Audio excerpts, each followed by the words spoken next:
दोनों बहनें बैग उठाकर मायके में आई थी और साथ में थे दो दो बच्चे।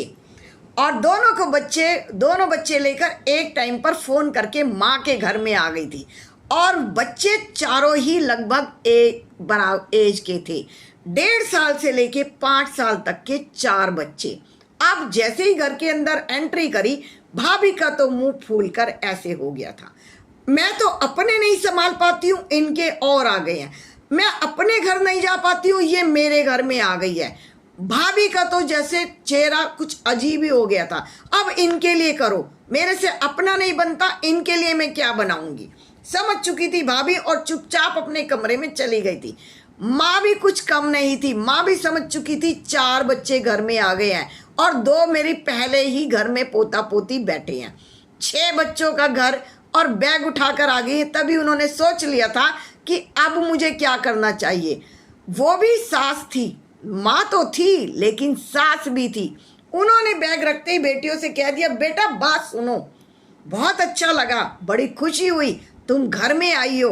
कितना अच्छा लगता है जब बेटियां घर में आती हैं, कितना अच्छा लगता है जब बच्चे नाना नानी के यहाँ आते हैं, कितना अच्छा लगता है जब छुट्टियों में घर भर जाता है।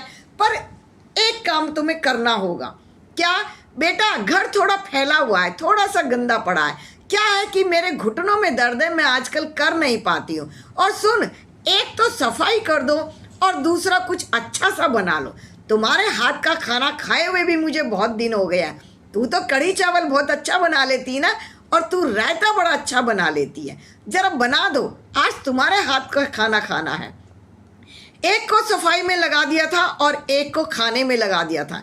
बड़े मन से, बड़े चाव से दोनों ने काम किया था। बड़ी खुश हो रही थी, माँ के घर में आज काम करने आई है। और माँ थी उनसे भी ज़्यादा चालाक। सास भी थी ना, वो माँ तो थी पर वो सास भी थी। सास वाले सारे गुण उसके अंदर थे, तो माँ के अंदर ही तो सास के गुण होते हैं। जो माँ होती है वही तो सास बनती है। उस उम्र में दोनों बेटियां बड़े अच्छे से काम कर रही थी। दोनों ने काम करके वो जैसे ही बैठी थी, तभी माँ ने फिर एक काम बता दिया था।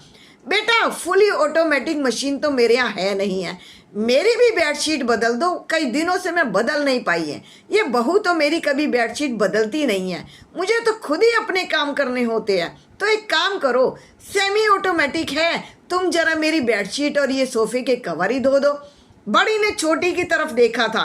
कोई बात नहीं माँ, अभी लगा देते हैं, और कहकर खाना खाया था और फिर मशीन लगा दी थी।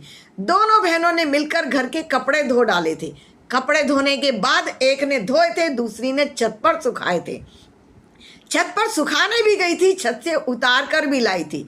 शाम तक बुरी हालत हो गई थी। तो माँ ने कहा था, कोई बात नहीं बेटा, तेरी भाभी की तबीयत ठीक नहीं है, तो एक काम करो, शाम को हल्का फुल्का ही बना लेते हैं। शाम का दोनों बहनें चौंक गई थी। इससे तो अच्छा हम अपनी ससुराल में थे, ससुराल में तो हमें इतना करना नहीं होता है।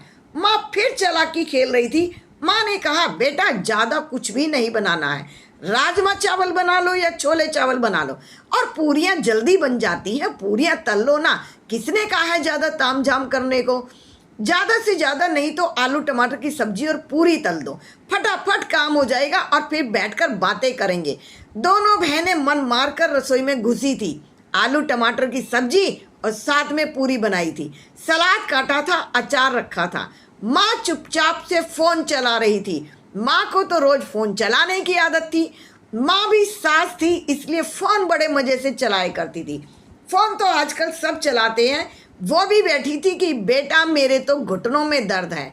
उम्र हो चुकी थी, काम करना नहीं जानती थी, लेकिन चालाकियाँ माँ की भी खूब थी। दोनों बहनों ने शाम का भी खाना बना दिया और खिला दिया सबको।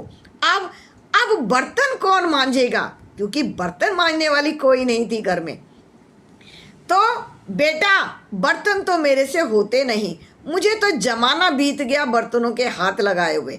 मैं तो बर्तन करती नहीं। बहू की तबीयत ठीक नहीं है, नहीं तो बर्तन तो यही करती है हमेशा। रात के बर्तन सारे करके तभी सोती है। आज इसकी तबीयत ठीक नहीं है। दोनों बहनें समझ चुकी थी। अब दोनों की दोनों बड़बड़ा रही थी कि बर्तन भी करने हैं, इनके बर्तन मांजने के लिए हम यहाँ आए हैं। क्या मैके में हम इसीलिए आए थे? हम आए थे अपनी माँ के साथ 2-4 घंटे बातें करने के लिए। अगले दिन दोनों ने नाश्ता बनाते ही बैग पैक कर लिया था। जो बड़े बड़े बैग लेकर आए थे, वो माँ जो सास बन चुकी थी, बिना कहे बैग पैक कर दिए थे। जरूरी नहीं सास ही बुरी होती है, माँ भी समझदार होती है। माँ ने बता दिया था, बेटा ना तो तेरी भाभी का काम करती हूँ, ना ही अब तुम्हारा करूँगी। उम्र हो चुकी है मेरी, थक चुकी हूँ काम करते करते। उम्र तुम्हारी है, तुम्हारे से ही करवाऊंगी। माँ समझदार निकली थी और दोनों बेटियों ने अपना बैग पैक कर लिया था ससुराल जाने के लिए।